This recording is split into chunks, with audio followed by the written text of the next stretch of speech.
We are all works in progress, and I think our readers accept that. As we learn, we pass that knowledge on, and change is incremental, and we can be part of that change as influencers.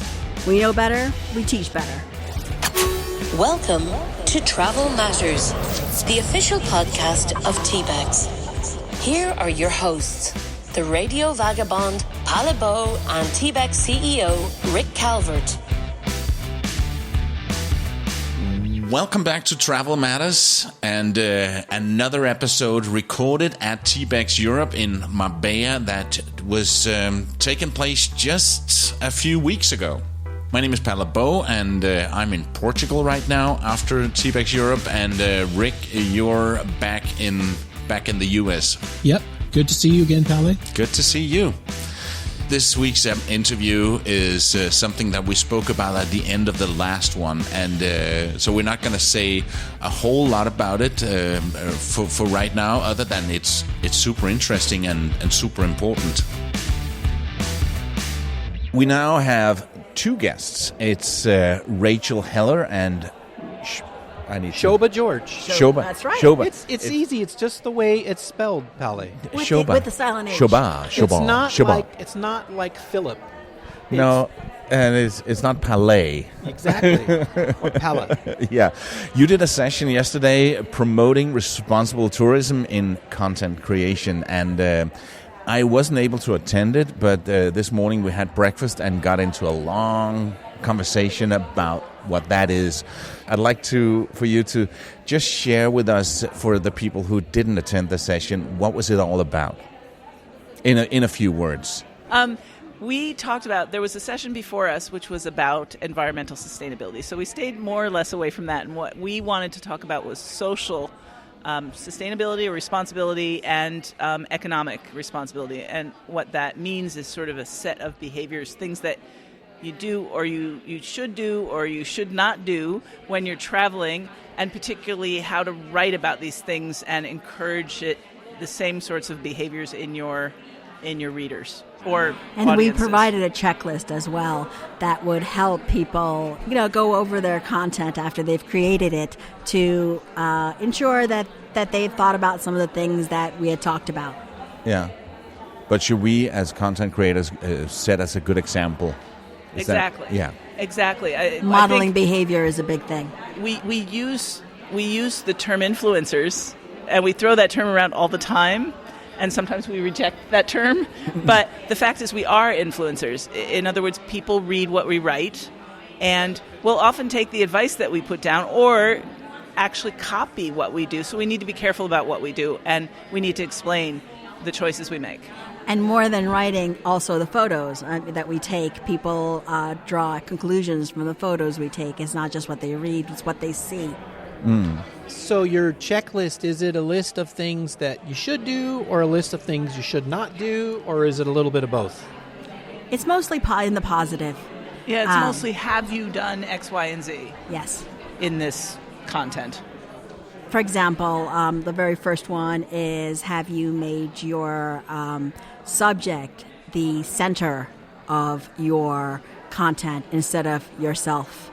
It's a good one. Yeah, it's a good one because it's very easy to have it all as me. And then as a content creator, you really should be focusing on what you're writing about. And particularly the people and places you're writing about. If you're going to talk about an organization, center that organization, put the spotlight on them, give them that bit of a boost for your audience, rather than saying, look at me in this organization helping out. Yeah. It's a good idea. It really is. So what are some of the other things you guys talked about, Palle? I put you on the spot. You mean this morning at breakfast? Yeah, at the breakfast. No, I was saying that I am in a constant learning curve because I'm a middle-aged dude. I was almost going to say I'm an older dude, but I'm not. I'm middle-aged, so my kids, they pick up trends and what we can and what we can't do quicker than me. So whenever I'm in doubt if I should do or shouldn't do something, I ask my 20-something-year-old kids about that. And that could be things like taking photos in some places. He phrased that very carefully. I did, didn't I? We had a whole discussion/argument about when you can and can't take pictures of children. No, it was a conversation, Rachel. As a general rule, I'd like to tell people that you should follow the custom in your own country. If you wouldn't take pictures of strangers' kids where you come from, don't go to a foreign country and take strangers' kids without permission from their families. And I would add that permission isn't just, is it okay with you? Permission is something that you should think carefully about. In other words, a parent might say, sure, without having a complete understanding of what that picture was going to be used for, and that it was going to be seen by everybody all over the world, and that you might profit from it as well. And then I would also say, think about the power differential between you and that parent. Is the parent less powerful than you? You're the rich traveler in a poor country, for example. Maybe they feel like they have to say yes out of that less powerful position, or they're doing it out of obligation rather than because they actually would like their kid to be photographed. So I think it's just a lot of what we were saying was just put more thought into it and then think about what effect that picture has on your audience. What are you teaching them? Yeah, I get that completely. But then I also mentioned another example because recently I was in Uganda and visited a small village in I wouldn't call it a slum area, but it was a poor area of Kampala, talking about an organization that supports them and helps them build the community. And one of the things they did was they are sending kids to school. And I am talking to the local people there who live in the village and about what it is that they do. And they took me into a classroom where kids were learning computers, and I took some photos of them. And for me, that's a part of my story, to have those pictures of the kids looking over each other's shoulders to the computers and learning that. And for me, that's totally legit. Well, but then again, stop interrupting me. Okay, that happened at breakfast a lot too. So polite.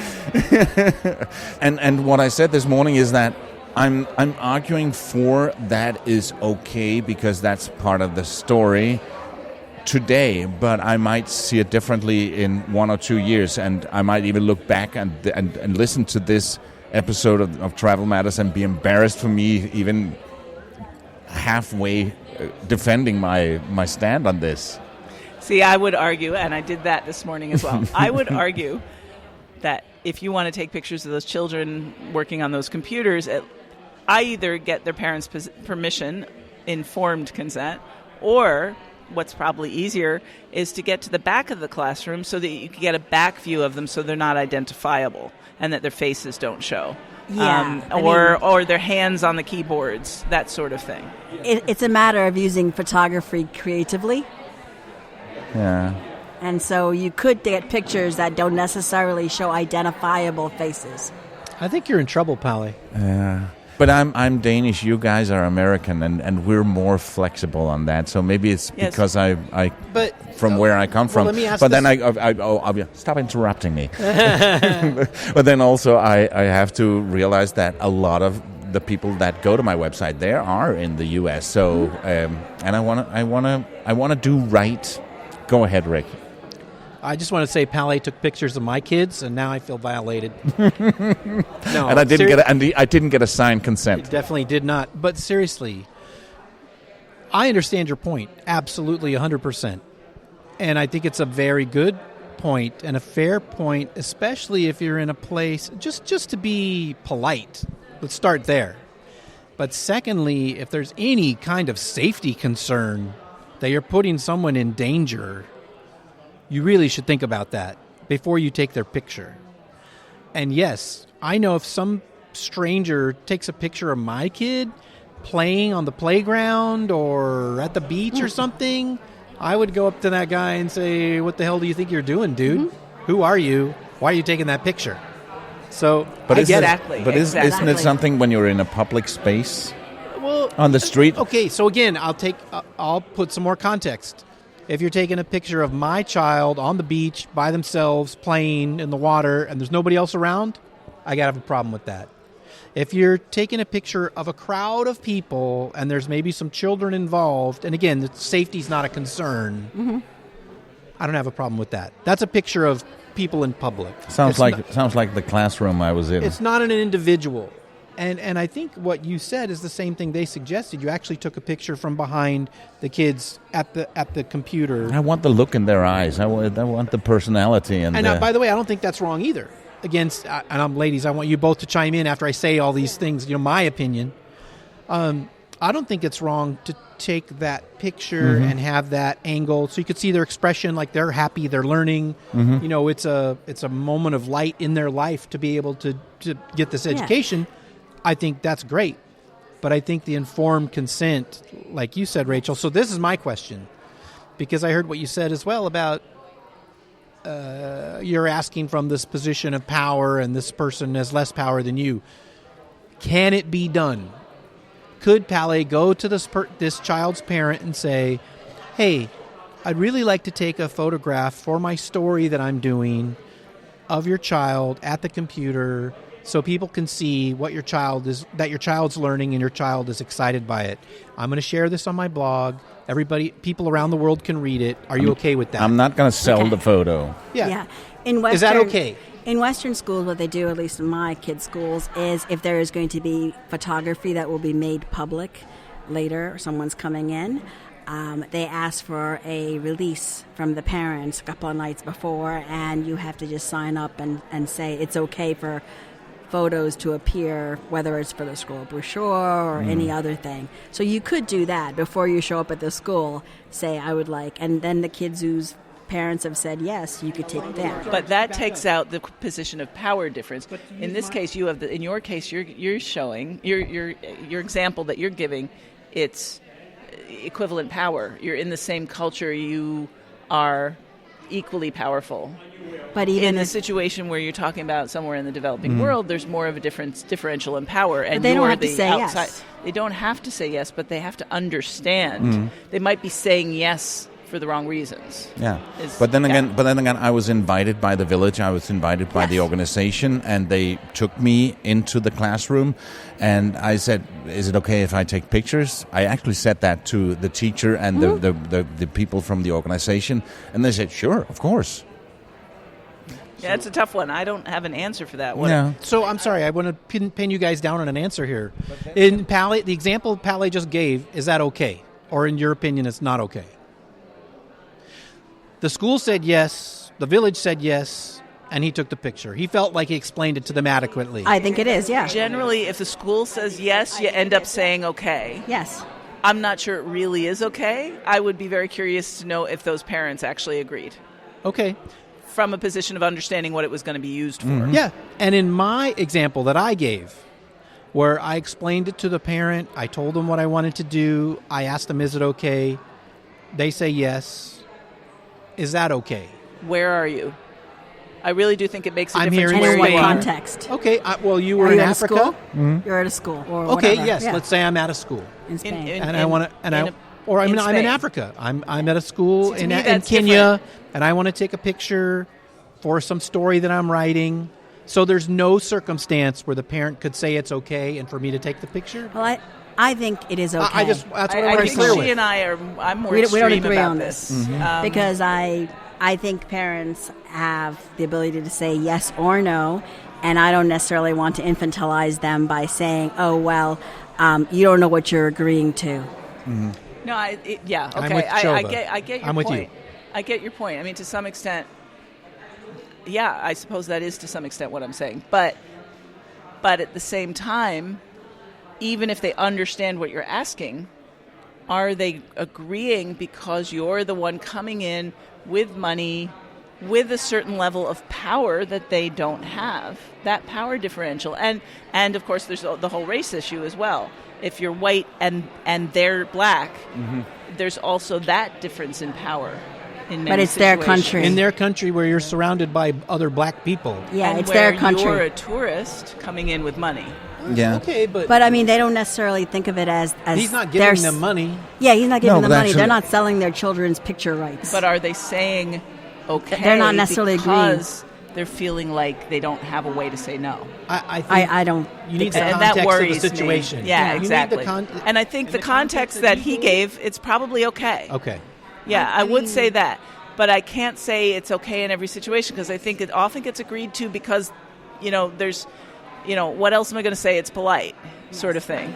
Well, we took a picture in China, in Beijing, of my daughter at this arts district, and we showed it at the seminar. And it's her standing on a ledge, and then one photographer asked if they could take a picture of her, and she said yes, out of politeness, and just because she's little and they're adults, and it was just a picture. And next thing you know, she's surrounded by a phalanx of about 10 photographers with their big paparazzi cameras. And I took a picture of that because it was so weird. And I had to go rescue her because she just looked like a deer in the headlights. Like, oh, I only agreed to one, quick maybe iPhone picture. And next thing you know, she's being a professional model. And I rescued her because she, as a child, it was a power differential. She didn't know how to get away from the adults. I mean, they were all respectful distance, etc. But I want to come back to that. But first, I want to say I think the point that you're both raising is a really good one. And that line may be in a different place for each person ethically. And it shifts all the time. It Yes. changes. Yes, but I think it's a really great point to raise and for people to think about. Well, we did say that in the presentation. We did say that all of this, it's meant to be talking points, thinking points. Yes. We're not given answers here. We don't have the answers, and we've made all the mistakes. Mm-hmm. I've taken pictures of kids in Malawi, for example, And- where I've traveled. Yeah. And I can just give an example how it's moved for me, because this trip to Africa, I visited 5 African countries, and it was beginning of January, late December till middle of March. And I took some very, very often when I was walking the street, I was surrounded by kids, and it was having fun, and we would make funny faces at each other, and then I would take a selfie of them and us having fun, and they loved that. And at that time, when somebody said, "Oh, don't post that," and I said, "Why? What could possibly happen by that?" Now, a few months later, I can totally see that I was using them as props to make me look nice and kid-friendly, and Exactly. even though it bugs me because they're so wonderful pictures. When I was at TBEX in Manila, I did a fam trip where we were also with some kids, and those pictures are on my website, but that was in 2017, I think. So at that time, I could not see anything wrong, and well, actually, up until a couple of months ago, I didn't know. And in that case, I called up my kids and say, "Do you think that's okay?" Say, "Nope, you're using kids as a prop, and you shouldn't do that." And the same thing happens with people's homes. That was another thing we talked about. I had a picture of a mud house with a thatched roof. I had lots of pictures of those when I traveled in Malawi and It was Tanzania. that Nat It's Geo style. This idea that we tend to photograph what places that represent our expectations about that country. This is a poor country, so I'll take pictures of poor housing. And then we put that on our blogs or whatever our content, wherever we put our content, and we forget to take pictures of the shiny apartment buildings, or in the city, or the fancy cars, or the person in brand new jeans wearing Nikes. We don't take pictures of those things. We don't take pictures of those because they don't fit our preconceptions about the poverty of the place. And then what are we teaching our audience? We're teaching them this place is dirt poor. They don't even have a good thatched roof, right? So I'm sorry, I want to go back to Shobha's example about the girl my who daughter. got surrounded. Your My daughter, got yes. surrounded. Was she surrounded by just tourists? Or No, were Chinese these photographers? Chinese photographers. Professional photographers. Well, I don't know if they were professional. They just had professional cameras. They So you don't know if they were journalists or regular people. Okay. Or All right. I mean, they all seem to have amazing equipment, technology. The reason I'm asking that question is because this is an issue I have with journalists. Yes. Taking pictures of anybody, anytime, any place, because they feel it's news, quote unquote, and that gives them the right to take those pictures. And I think they're far more guilty than any content creator. Not paparazzi. The Washington Post, the New York Times does it all the time. They just did it to, we've had one of our shootings in America. They were taking pictures at a funeral. Ooh. And upset that people told them, hey, don't take pictures. Amazing. That is a line for me. Yeah. And the media has been crossing that line for decades. Mm-hmm. So I think creators are much more respectful than traditional media when there's a quote-unquote news story. And news doesn't give you the right to violate somebody's privacy. Right, but we don't create news. We just create stories about places. It's sometimes not news, but we do teach something. Absolutely. And we have to be careful. We have to set an example of travel behavior that is appropriate and that is respectful of people, no matter what country they're in and what skin color they have and everything. I absolutely agree. So what are some other examples? We've been talking about photographs. What's another example of responsible tourism? Which, by the way, you've already answered the question I was going to ask when we kicked off. What's the difference between responsible tourism and sustainable tourism? It's pretty clear to me, the difference. Yeah, we left sustainable out because we saw that as being environmental. Yeah. And there's plenty to say about that, but Elaine said a lot of it in the session before us. Just being polite and respectful of other people personally and culturally. And being aware of your own privilege and being aware that you are rich, even if you're a budget traveler, you are rich compared to people who can't travel. If you are a traveler, you are rich. Exactly. Anywhere in the world. And the mindfulness is basically what it is. I mean, one of the points we made also was that we should encourage travel to places that are off the beaten path or spreading the tourism around a country instead of just the same overpopulated places, over-touristed places. Mm-hmm. And also working with the local economy and working with local tourist agencies or attractions and spend money locally because a lot of the money, if you spend it with larger corporations, may not go down to the people who need it, who are in the place that you visit. So you recommending like an Airbnb over a hotel? No, we were thinking more on the lines of using local restaurants instead of going but also to local hotels. Yeah. The boutique problem with hotels. A big international chain is that money is going to end up at the Absolutely. corporate headquarters or someplace. And the people people working there get paid very little. Peanuts, exactly. Yeah. And Yes. so a little bit trickles into the local economy, but not a lot. But if you stay at a hotel that's owned by a local person, all that money stays in that economy. Yeah, I agree with that, except that big hotel does pay that person a wage, and you'd have to show me some evidence that the local owner of the hotel pays that employee more than the corporate. I'm not saying they do. Does. I'm not saying they do. Yeah, but then you're just international... supporting the rich guy in town versus the rich guy out of town. But it still means that the money's more likely to stay in that country in their economy. I know that some people send money overseas no matter what. There's a lot to be said. But it's still going to be better. Smaller scale.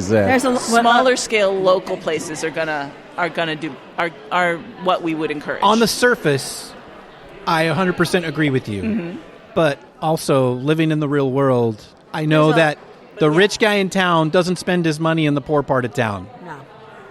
But you could use local taxis. You could use, absolutely, the supermarket. Absolutely. You can, use regular, restaurants and use the facilities that are set up for the people in the town. Exactly. Instead of just hanging out and staying in your hotel, try and spread some of the money around and get to know people who live in a place and get to know some locals. Again, it's a really good point, Rachel. It's a thing to think about, and being intentional with how you spend your money, because you really can impact someone's life with those dollars that you spend. Mm-hmm. And we mentioned before, anybody who travels is rich relative to people who are poor in the world. And when you come there and you spend your money, you are bringing jobs, you are feeding families. And if you can do that in some way that feeds more families and empowers other people to come up to the level to where now they don't have to worry about feeding their family and housing their family. Now they can travel. Well, that's a pretty beautiful, amazing thing to aspire to. I went recently to Lebanon, and the tour guide that I went with, the company that I went with, it was very focused on social responsibility. And so, for example, they took us to restaurants that were run by women. For example, local women who opened a restaurant. They took us to, we tried some amazing pastries and things from bakeries that tourists never get to because it's not near tourist destinations. That sort of thing is money directly into the economy. Yeah. It's not going anywhere else. There's not some big boss who's taking that out of the country. I still think that with smaller local hotels, you're more likely for the money to stay in the country. Yeah, that's why I asked about Airbnbs, and that's the big global example. Yes. There are lots of local networks of housing as well where you can rent from, but those are harder to find. They are. Again, when we talk about privilege, we're all experienced travelers, and we can find those kind of places where your average traveler is going to Expedia and Booking.com, and it's a lot more difficult for them. And from their point of view, for their safety, to pick some place that's unknown, where they've never been, to say, I'm staying at this person's apartment or house or local hotel that I've never heard of, I don't want to take my kids there.